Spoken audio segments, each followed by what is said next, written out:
கந்த சஷ்டி கவசத்துல ஒரு வரி வருது, ஒரு நாள் 36 கொண்டு. அதாவது கந்த சஷ்டி கவசத்தை ஒரு நாளைக்கு 36 முறை படிக்கணுமா. படிச்சா 7 மணி நேரம் ஆகும். நான் படிச்சிருக்கேன். கலியுகத்துல கந்த சஷ்டி கவசத்தை ஒரு நாளைக்கு 36 முறை படிக்கிறதுக்கு நேரம் இருக்காதுன்னு தான் அதுலயே சூட்சுமமாக ரகசியமாக ஒரு விஷயம் சொல்லப்பட்டிருக்கு. முருகனுடைய அருளால் நான் தெரிஞ்சுக்கிட்டேன். அதை நான் உங்களுக்கு சொல்றேன்.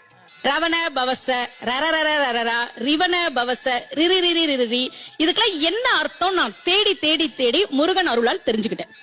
சரவண பவ முருகனுக்கான மந்திரம். இத 6 முறை சொல்லணும். இப்ப சாவ தூக்கி பின்னாடி போட்டீங்கன்னா ரவண பவச, அத 6 முறை சொல்லணும். இப்ப ராவ தூக்கி பின்னாடி போட்டா வனப வசர, வாவ தூக்கி பின்னாடி போட்டா நபவ சரவ, இப்ப நாவ தூக்கி பின்னாடி போட்டா பவ சரவண, பாவ தூக்கி பின்னாடி போட்டா வசர வனப. ஒன்னொன்னையும் 6 முறை சொன்னா 6 × 6 36 வரும்.